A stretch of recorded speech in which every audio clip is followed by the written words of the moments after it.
Hello, guys. This is a review of Alligator. It's a movie from 1980. I got this cool 4K Blu-ray edition with 3 discs. Um, I feel like I was betraying Lake Placid, which was one of the first crocodile movies that I watched, and I understand this is an alligator, but similar thing. Fun fact: I, I hope I'm not wrong, but I learned this a while ago. If the crocodile, or if the reptile has a mouth like this that looks like a V, then it's a crocodile. And if it has like a U, like a more round mouth, then it's an alligator. That's how I separate them. Anyway, yeah, I was thinking like, gosh, Lake Placid, it has to be the first one that I do, killer animal movies. But I I stumbled upon this and I wanted to give it a try. I hadn't watched it beforehand, not that I can remember. Obviously, this caught my attention and I heard about it since I think it's a yeah, it's a Scream Factory release, so I have a lot of trust in them after I bought the Jeepers Creepers Blu-ray upgraded versions. And I was really satisfied with those. So anyway, let's talk about Alligator and then I'll get into my opinions about it. The movie follows, well, it starts with Marissa. It's this little girl, well, teenager. She loves reptiles. She buys an alligator as a baby, and her father flushes it down the toilet, ends up in the sewer system where they throw dogs away that are being tested at a lab. They're being injected with hormones, growth hormones, and all these things. Anyway, you fast forward a decade or so, and Marissa's now older. She's an expert in the subject, and our main protagonist, I would say, is David. David is a police officer. Is he an officer or like? I think he's an. Let's call him an officer. Yeah, same thing. Anyway, they start realizing that dead bodies are appearing down there, the sewage system. So they're trying to figure out what it is. Later, they come to find that Marissa never discovers that this is the alligator that her father flushed down the toilet. That's something that I read in a review on Amazon. Like, I wish they would have like that her alligator would have had a mark or something that made him unique so that Marissa could recognize him and be like, hey, that's my baby. But that never happened. Anyway, like the alligator does what he wants. People don't really believe David because he's one of the few survivors in throughout the movie that sees the alligator and like the alligator doesn't rip him to shreds. And when he tells people, they don't believe him. And he has this backstory of when his partner got shot and he was there and it's so traumatic. So when they take the, it's a long story. To make the long story short, or the long movie short, it ends with David and Marissa setting a trap for the alligator and blowing him up into pieces. What I thought about the movie, I thought that it was really good. I was so surprised. It was a good movie. The one scene that I have a problem with is a scene where the alligator, for the first time ever, is coming out of the ground, literally breaking the concrete and coming out into the streets, because they used a very bad effect of shaking the camera to make it seem like the floor was shaking because the concrete was shaking because the alligator was coming out. You know what I'm saying? Like, let's say that a monster was to come out of the ground right now. We might feel like an earthquake is going on, and you could do the shaky camera thing on top of the actual shaking, but they didn't. They just shook the camera. And nowadays with Instagram videos and TikTok or whatever, now we know that we just shake the camera, so it was a little bit annoying. I feel like they didn't have to shake the ground. They could have just did the effect that they had. I think it was a practical effect. I might be wrong. I mean, it was fun. I've said it time and time again. I love killer animal movies. I just love them. I think if they're well made, they're fun, they're gory, they're interesting, and just cool to watch. Like, you just want to watch it and enjoy yourself, eat a pizza, eat some chips, whatever. So, apart from that scene, I think that most of the movie was shot pretty well for the time being, and not even for the time being. Let's take off the time being part. It's just a good movie overall. It stands the test of time.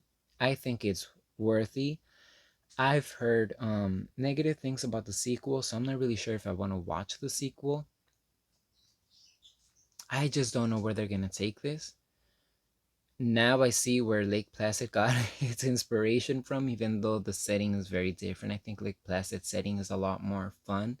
This one, since it took place mostly down, like I said, in like just dark places, you couldn't really see what was going on a lot of the time. You could see the scales um shining through the reflection of the water or shadows, which I mean is very good effects if you don't want to like overdo it on the CGI, have something very crappy. But that's why I think I still like Lake Placid more, because I watched it first and because a lot of the scenes take place in the open area, beautiful lake, literally Lake Placid in a lake and under the sun for the most part. Um yeah, but I had a lot of fun. I can't say I'm surprised. I was expecting it to be good, and it was good. It delivered.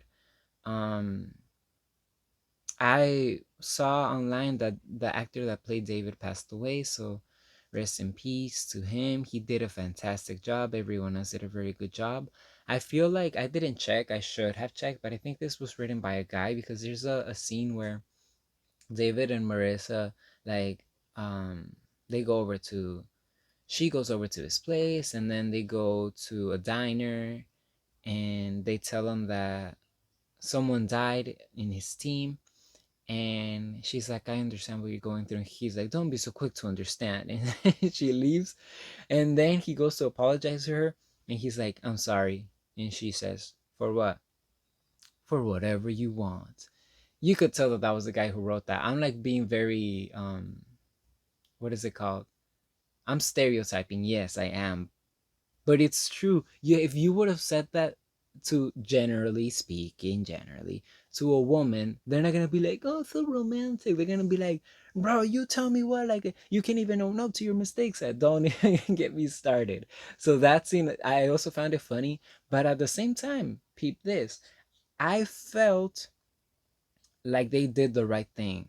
Because sometimes a mistake that a lot of killer animal movies make is that they try to center around the drama, and they're like, I don't love you. Yes, you do. No, you. And it's like, when is the bear going to slice them? Like, when is that going to happen? When are the piranhas going to jump up to his face? So I'm glad that they moved forward. She was like, oh, yeah, I love you so much. Let's go get the alligator. So I was like, hey, it might not work in real life for the most part, but I'm glad that they included it in the movie, because I want to see deaths right now. And one of my favorite scenes was the when they're having a wedding and the corrupt mayor is there. I think, um, is that how you pronounce it? Anyway, he's there, and then the guy funding the scientific experiments on the poor puppies, he's also there, and the father of the bride, which he is the guy funding he gets killed by the alligator, and unfortunately we don't really get to see him eaten, but I loved it because he was just a butthole all throughout the film. I hate people that abuse their power. It was nasty. Anyway, I really liked that. I was completely satisfied. It was my favorite death of the entire movie, and the whole scene in general. Like, him just crashing the wedding. It was like, I didn't get an invitation. It was really fun. As you can see, I'm smiling. If I'm smiling like all the time, it means that I had a really good time. I can't believe I never watched it. I mean, that I can remember, because I have a lot of killer animal movies that are a lot less um, quality wise than Alligator was or is. But yeah, I got to review the Lake Placid movies. I think this is it for Alligator. I'm gonna go ahead and give it a 9.5 out of 10 in its category. A very high rating. The half that it's missing is mainly because, as good of a film that it was, and back in the days, I love how they took everything seriously. They could be talking about a piece of poop and they'll make it serious. They'll be like, Sergeant Roll, they'll take it seriously. And that's what I love. Nowadays, they're like, oh, well, it's just campy. It's dumb. So let's just give them $500,000 and good luck to you. No, right there, you could see that they invested not just money, but actual time, and they put their talents where they're supposed to be. However, taking that into consideration, it was still a bit like too policey and like investigation, and I'm not too much in that. Like, I prefer helpless teenagers in a lake, or a family renting a cabin next to a bear and his cubs. I want something like, open and less like policey and poo poo poo. I don't want to, like I said, I already gave it the rating of 9.5 out of 10. I don't want to talk it down because Alligator is amazing. It's solid. It's great. But it's just a personal preference of me. Don't have so much guns involved. That could come in near the end when they're trying to hunt the alligator. But the fact that David was a police officer, as I remember, or maybe a higher ranked, I I his acting was just so good that it was fun. And sometimes, like in The Silence of the Lambs, that was all about investigation. So, but because everything was just so awesome in that movie.